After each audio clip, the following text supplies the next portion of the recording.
का विभाग जो है वो बेसलेस विभाग हो चुका है। बच्चों को वहां पे शुद्ध पेयजल नहीं मिल रहा, जल दिलवा दीजिए, मंत्री जी कहते हैं ना। कि मंत्री जी शिक्षा मित्र मर मर के काम कर रहे हैं। अरे मंत्री जी उनका मानदेय बढ़ा दो, उनका समन्वय कर दो, मंत्री जी कहते हैं ना।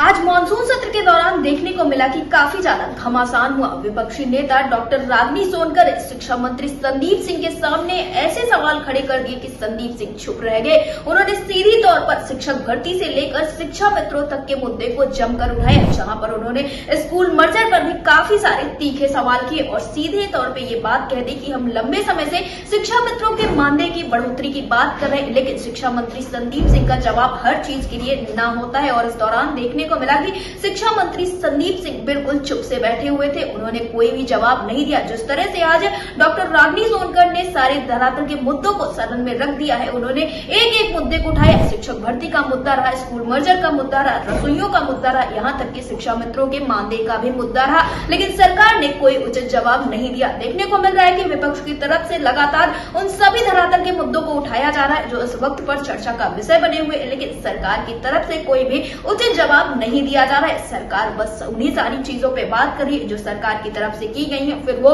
नए विजन की बात हो या फिर जो सरकार खुद कहती हुई नजर आती है कि उनकी सरकार में बेरोजगारी कम हुई है। लेकिन जिस तरह से इस बार विपक्ष ने सवाल उठाए उस हिसाब से सरकार इस बार चुप सी बैठी हुई है, सरकार के पास कोई जवाब नहीं होता है। और ऐसे में बार बार रागनी सोनकर यही पूछती रही कि आखिर शिक्षा मित्रों का मानदेय कब बढ़ेगा, आखिर रसोइयों का मानदेय कब बढ़ेगा, शिक्षक भर्तियां कब होगी। 69,000 शिक्षक भर्ती मामला जो कि एक बहुचर्चित मामला है उत्तर प्रदेश का, उस विषय में भी सरकार ने कोई बात नहीं कही है। अब देखना ही होगा कि इतनी सारी चीजें होने के बाद सरकार क्या कुछ कदम उठाती है। लेकिन जिस तरह से आज रागनी सोनकर ने इस आवाज को उठाया है, तब से सभी लोग काफी ज्यादा खुश नजर आ रहे हैं। जनता का यही कहना है कि यही सारे सवाल सदन में पूछे जाने चाहिए थे, लेकिन सरकार ने कोई भी जवाब नहीं दिया है। फिलहाल रागनी सोनकर ने क्या कुछ सवाल पूछे आप भी देखिए।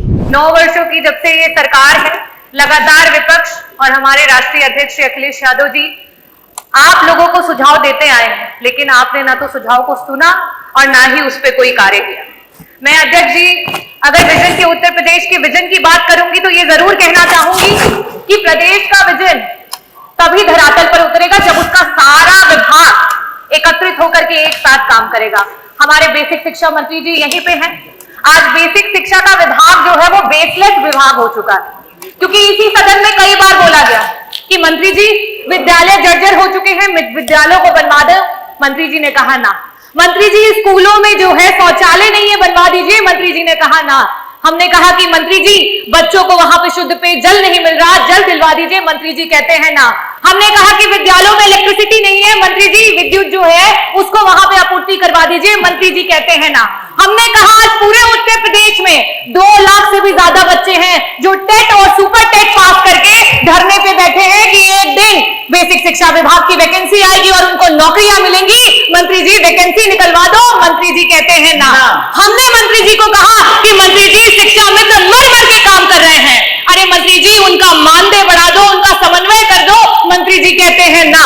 हमने मंत्री जी को कहा कि मंत्री जी रसोइया मात्र 2000 में काम करती हैं, हमारी रसोइयों का मानदेय बढ़ा दो, मंत्री जी कहते हैं ना।